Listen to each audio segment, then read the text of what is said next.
राधे राधे प्यारे विद्यार्थियों, अपन पढ़ रहे थे एटॉमिक मास और मॉलिक्यूलर मास।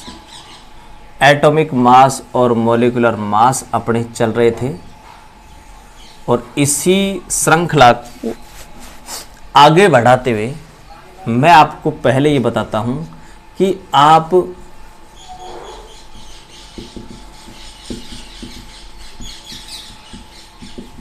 एटॉमिक मास का डिटर्मिनेशन कैसे करेंगे भाई।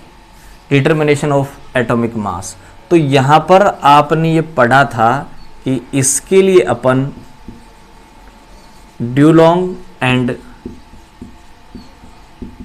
पेटिट मेथड काम में लेते हैं। ड्यूलोंग एंड पेटिट मेथड काम में लेते हैं। और ये जो ड्यूलोंग और पेटिट मेथड ये क्या कहता है भाई, ये कहता है कि भाई एटॉमिक वेट, ठीक है, और स्पेसिफिक हीट का गुणनफल मल्टीप्लाई लगभग 6.4 होता है। अब आप यहां से एटॉमिक वेट निकाल लो, तो एटॉमिक वेट क्या हो जाएगा बताएं। एटॉमिक वेट स्पेसिफिक हीट को ऊपर ले जाओ इधर पहली तरफ, तो 6.4 बटा स्पेसिफिक हीट, ये आपके पास हो गया भाई। क्या निकालना, एटॉमिक मास का डिटर्मिनेशन ड्यूलोंग पेटिट मेथड द्वारा। अगर आपको स्पेसिफिक हीट किसी एलिमेंट की पता है तो आप उसका क्या निकाल सकते हैं बताएं, एटॉमिक वेट निकाल सकते हैं। क्लियर बात, स्पेसिफिक हीट पता होना चाहिए, 6.4 में भाग दे दो, एटॉमिक वेट आ जाएगा। ये हो गया आपके पास डिटर्मिनेशन ऑफ एटॉमिक मास। अब अपन सेकंड यहां पढ़ लेते हैं, क्या भाई,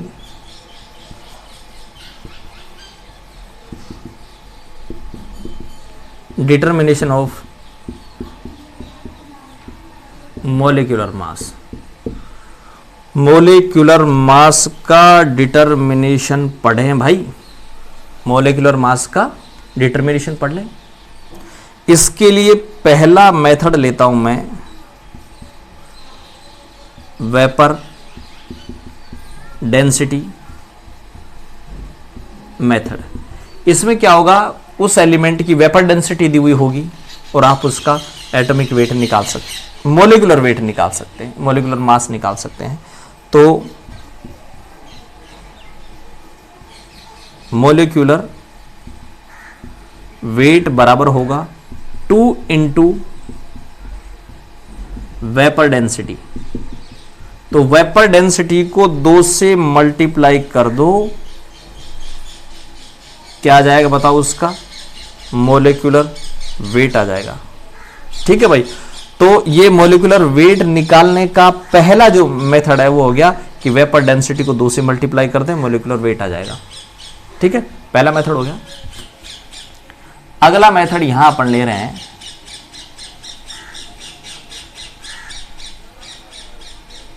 सेकंड मेथड आपके पास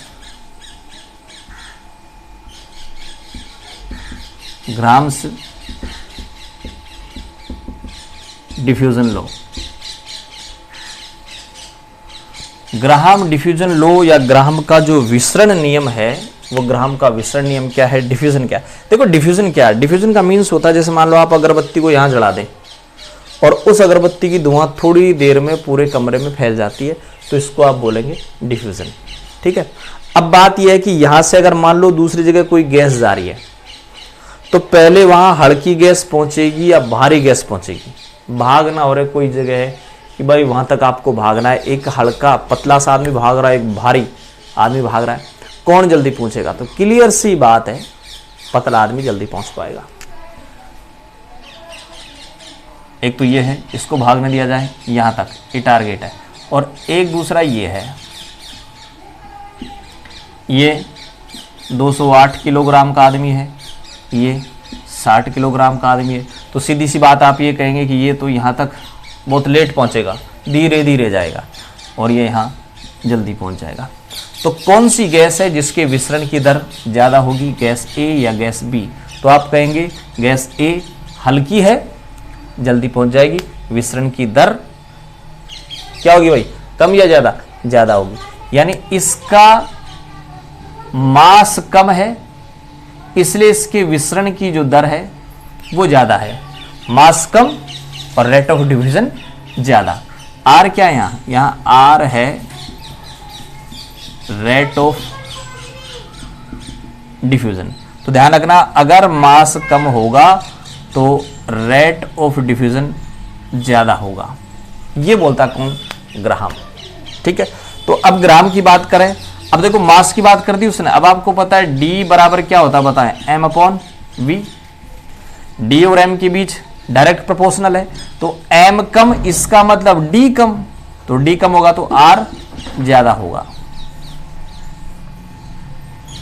अब ग्राहम ने इन दोनों के बीच रिलेशन निकाला, और रिलेशन ये निकाला कि कोई भी गैस हो उसकी जो रेट ऑफ डिफ्यूजन है वो इनवर्सली प्रोपोर्शनल होगी उस गैस की डेंसिटी के अंडर रूट के। ठीक है, अब इस डी की जगह आप क्या रख सकते हैं, एम भी रख सकते हो, तो क्या हो जाएगा R inversely proportional under root M. ठीक है भाई, तो किसी भी गैस का जो रेट ऑफ डिफ्यूजन है वो रेट ऑफ डिफ्यूजन उस गैस की डेंसिटी के अंडर रूट के इनवर्सली प्रोपोर्शनल होता है भाई। ठीक है, आगे बात समझ में। अब मान लो दो गैस हैं, गैस ए गैस बी, इसका रेट ऑफ डिफ्यूजन R1, इसका रेट ऑफ डिफ्यूजन R2, इसका मास M1, इसका मास M2, इसकी डेंसिटी D1, इसकी डेंसिटी D2। ठीक है, अब अगर आप मान लो यहां रिलेशन निकालना चाहें तो यहां रिलेशन क्या होगा भाई, आर और एम के बीच देख लें,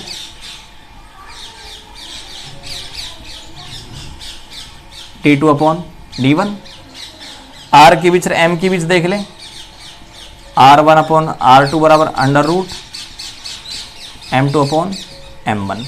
ये इक्वेशन 1, ये इक्वेशन 2। तो अगर मान लीजिए एक गैस का रेट ऑफ डिफ्यूजन दिया हुआ हो या दोनों का दिया हो, दोनों गैसों का रेट ऑफ डिफ्यूजन दिया हुआ हो, एक गैस का मॉलिक्यूलर मास पता हो तो दूसरी गैस का मॉलिक्यूलर मास आप निकाल सकते हैं।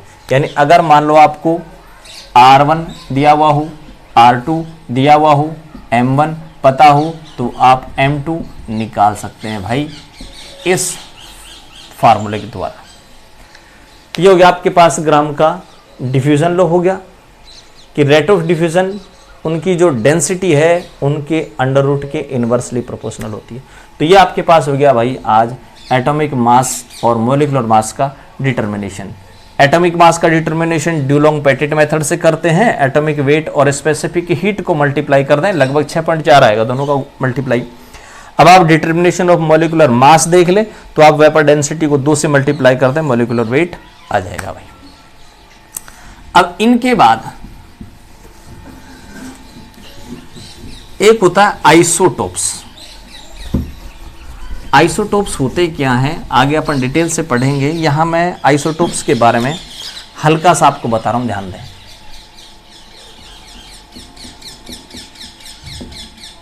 आइसोटोप्स होते क्या हैं भाई, जैसे ये कार्बन है, इस कार्बन के 3 आइसोटोप्स हैं, कार्बन 12, कार्बन 13 और कार्बन 14। तो देखिए इनका ये जो मास है ये मास अलग अलग है। ठीक है भाई, तो जिनका ये मास अलग अलग हो 17, 17, 17, ठीक है, ये जो 17 है ये 17 होता है इनका एटॉमिक नंबर। ठीक है, तो एटॉमिक नंबर तीनों का सेम है, एटॉमिक नंबर को आप Z से लिखते हैं भाई, तीनों का Z सेम है। ठीक है, और एक होता है ये जो 12, 13, 14 लिख रहे हैं, ठीक है, ये होता है इनका क्या, एटॉमिक मास। ठीक है, अब ये एटॉमिक मास देखो, इसका 12, इसका 13, इसका 14, तो एटॉमिक मास डिफरेंट है। ये एलिमेंट हो गया, ये एलिमेंट हो गया, ये एलिमेंट हो गया। तीनों की अगर बात करें, कार्बन के ही है ये तीनों के तीनों रूप, तो इसका 12 है, इसका 13 है, इसका 14 है। तो एटॉमिक मास अगर डिफरेंट हो, एटॉमिक नंबर सेम हो, तो इन्हें आप बोलेंगे आइसोटोप्स। दोबारा सुन ले, एटॉमिक मास डिफरेंट हो, एटॉमिक नंबर सेम हो, आइसोटोप्स बोलेंगे। डिटेल एग्जांपल और आगे अपन लेते हैं। और दूसरी बात, इन तीनों जो आइसोटोप्स हैं, इन तीनों आइसोटोप की प्रकृति में उपलब्धता भी अलग अलग होती है भाई। ये कितने परसेंट पाई जाती है, ये अलग परसेंट पाई जाती है, अलग परसेंट पाई जाती है। जैसे मान लीजिए मैं एक एग्जांपल और लेता हूं, मैं यहां लेता हूं किसका example,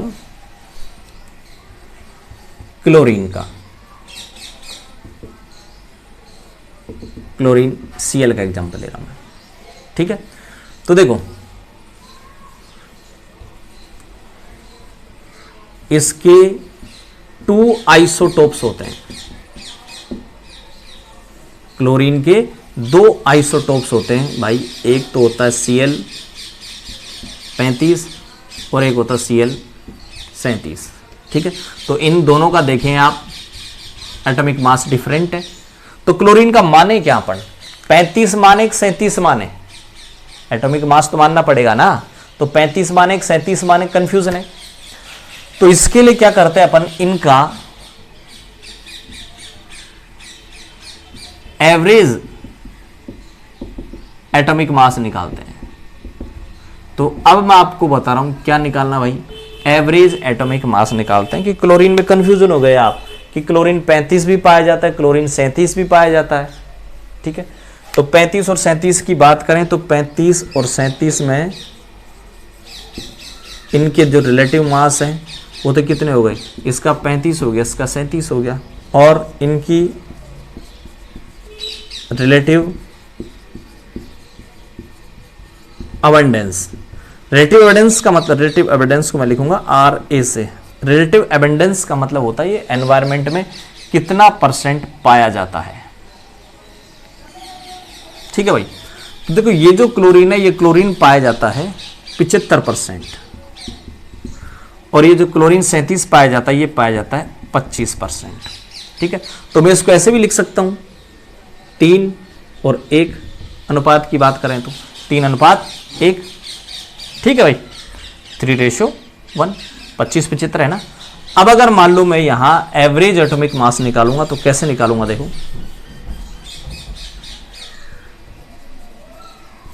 average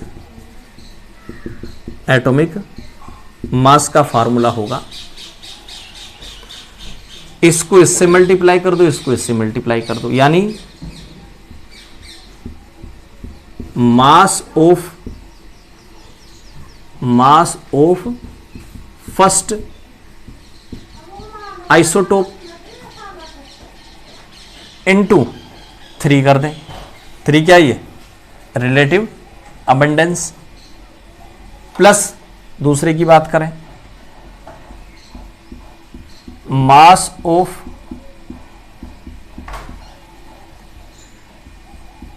second isotopes into relative abundance, और इसको डिवाइड कर दें किससे, टोटल रिलेटिव अबंडेंस से। तो देखो mass of first isotopes 35 into उसकी रिलेटिव अबंडेंस 3, देखो 3 भी लिखा हुआ मिल सकता है आपको प्रश्न में, 75 भी लिखा हुआ मिल सकता है, दोनों में जो भी मिल जाए वही लिख देना आप।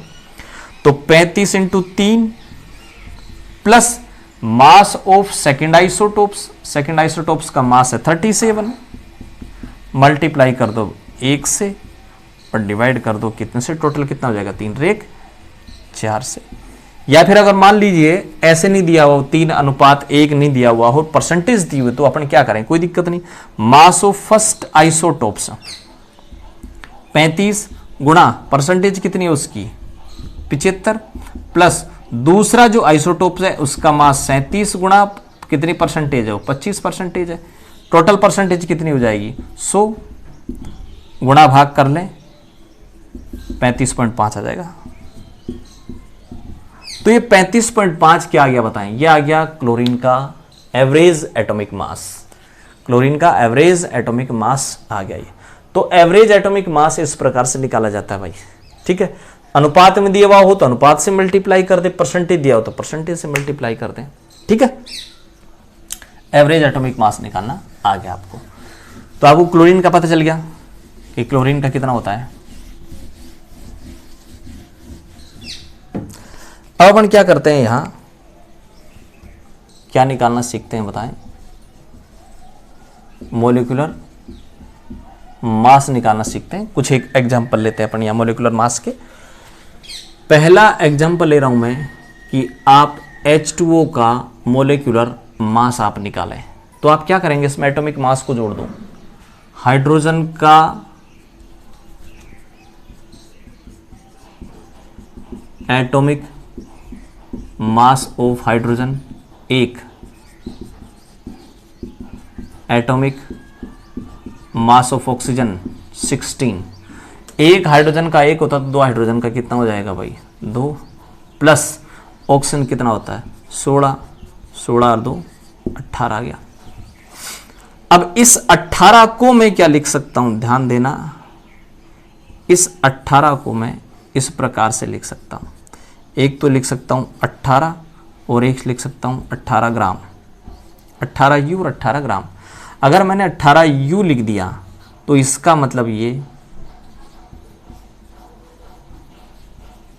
मॉलिक्यूलर मास है, और अगर मैंने 18 ग्राम लिख दिया तो ये इसका ग्राम मॉलिक्यूलर मास है। एक तो मॉलिक्यूलर मास है, gram molecular mass. Molecular mass का मीन्स ये एक मॉलिक्यूल्स का मास है, और ग्राम मॉलिक्यूलर मीन्स का, ग्राम मॉलिक्यूलर मास का मीन्स है 3 मॉलिक्यूल्स का। ठीक है भाई, तो ये तो हो गया मॉलिक्यूलर मास। ठीक है भाई, और ये हो गया क्या, ग्राम मॉलिक्यूलर मास। ठीक है, तो या तो आप एक अणु का निकालें या एक मोल अणुओं का निकालें। ये जो संख्या है, इस संख्या को मैं बोलूंगा क्या, 1 मोल। तो एक मॉलिक्यूल्स का आप यू लगा देने, एक मॉलिक्यूल्स का आप ग्राम लगा देना। H2O का निकाल लिया आपने। चलो एक एग्जांपल और ले लेते हैं अपन। H2S का ले लें, HCl का ले लें। ठीक है भाई, तो H2O HCl इनका ले रहे हैं। तो फर्स्ट ले रहा हूं मैं किसका, H2S का। 2 हाइड्रोजन है, 2 सल्फर का होता है 32, 34 हो गया। HCl का निकालें, हाइड्रोजन का 1, क्लोरीन का 35.5, 36.5। यानी यहाँ पर हाइड्रोजन का कितना काम लिया आपने, 1, सल्फर का कितना 32, Cl का कितना 35.5।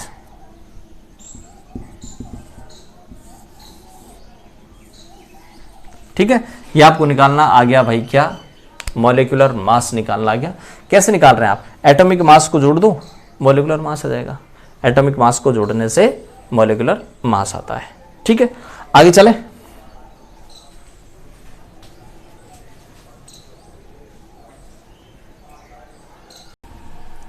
आप मॉलिक्यूलर मास या आणविक द्रव्यमान निकाल रहे हैं। ठीक है, कैसे निकालेंगे, मैं एक एक एग्जांपल और लेता हूं। एक एग्जांपल लेता हूं NaCl। NaCl क्या होता है भाई, सोडियम क्लोराइड। इस सोडियम क्लोराइड का निकाला है तो आपको Na का Cl का पता होना चाहिए। Cl का अभी आपने देखा था 35.5 आया था। सोडियम का आप जानते हो 23 होता है, नहीं जानते मैं बता रहा हूं।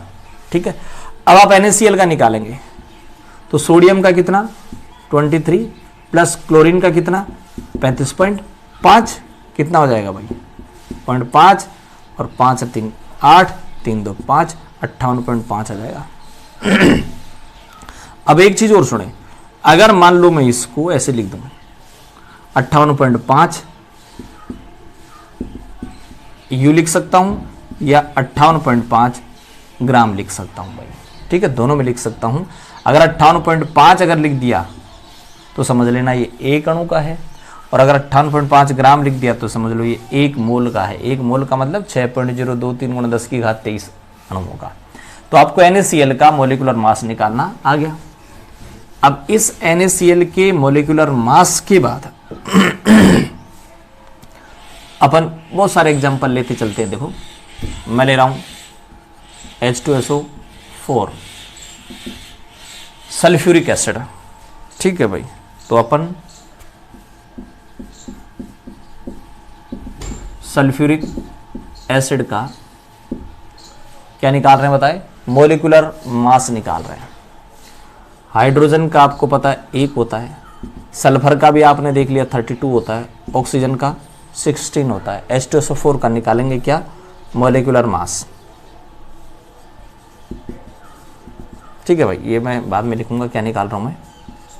2 हाइड्रोजन है 2, प्लस सल्फर का 32, प्लस 1 O का 16 होता है भाई, 4 O का कितना हो जाएगा 64, ठीक है। सबको जोड़ दें 98 आ जाएगा। अब आप इसको 98U भी लिख सकते हैं और इसको 98 ग्राम भी लिख सकते हैं। अगर आपने 98U लिख दिया तो समझ लेना ये केवल मोलिकुलर मास है, आणविक द्रव्यमान है। और अगर आपने ग्राम में लिख दिया तो ये है ग्राम मोलिकुलर मास, GMM, ठीक है भाई। तो ये जो मोलिकुलर मास है ये तो किसका, फिर दोबारा सुन लें, 1 मॉलिक्यूल्स का है, 1 मॉलिक्यूल्स का मास है, ठीक है। और ये जो 98 ग्राम लिखा है ये किसका बताएं, ये है 6.022 × 10⁻23 अणुओं का, ठीक है भाई। तो एक अणु का तो होता है कितना 98U, और 1 मोल अणुओं का होता है कितना 98 ग्राम, जिसको आप बोलेंगे ग्राम मोलिकुलर मास। और अगर 98U लिख दिया तो आप इसे बोलेंगे मोलिकुलर मास ओनली, ठीक है भाई। सल्फ्यूरिक एसिड का आ गया। सल्फ्यूरिक एसिड के बाद 98 आ गया ना।